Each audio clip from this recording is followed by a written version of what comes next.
The horror genre has undergone a significant transformation over the decades, from the iconic universal monsters of the 1930s to the psychological mind games of today. What sparked this shift, and how has it impacted the way we experience fear?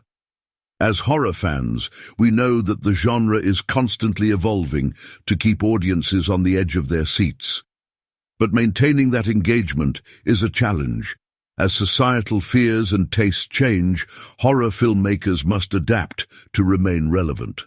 The 1970s and 80s saw the rise of slasher films, which capitalized on the fear of random violence and the anonymity of urbanization. However, as audiences became desensitized to graphic violence, horror filmmakers turned to more cerebral approaches to scare their audiences. Audiences began to crave more sophisticated, psychologically complex stories that tapped into their deep-seated fears. Filmmakers responded by creating characters that were more relatable, more human, and more terrifying. The result was a new wave of psychological horror that explored the darker aspects of human nature. This shift also led to a more nuanced exploration of themes, such as trauma, identity, and social inequality. Moreover, the changing landscape of horror also reflects the changing demographics of its audience. As horror fans became more diverse, filmmakers began to incorporate a broader range of experiences and perspectives into their stories. This, in turn, led to a more inclusive and diverse representation of fear on screen. Take, for example, Alfred Hitchcock's Psycho, which revolutionized the horror genre by introducing the concept of the thriller.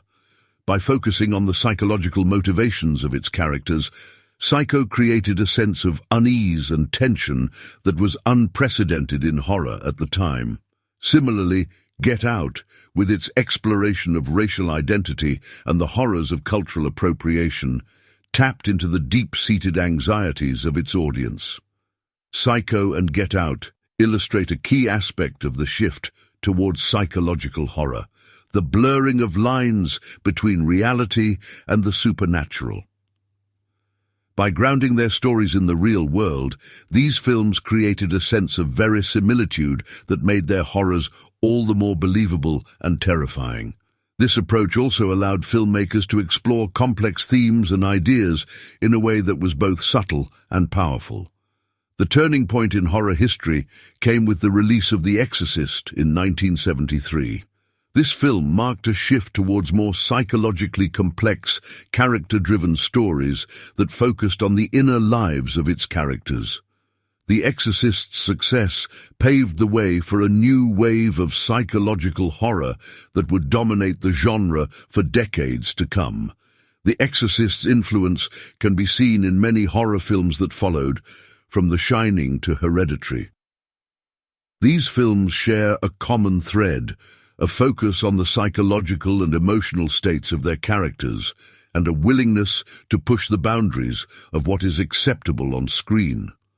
This, in turn, has led to a more nuanced exploration of themes and ideas in horror, as well as a greater emphasis on character development and storytelling. Ultimately, the transformation from monsters to psychological horror reflects broader cultural fears and preferences in society. As our world has become increasingly complex and uncertain, horror has adapted to reflect our deepest anxieties and fears. So, what do you think about the evolution of horror? Do you prefer the classic monsters of yesteryear, or do you enjoy the psychological mind games of today's horror? Let me know in the comments below, and be sure to check out my other video on the top psychological horror films of all time.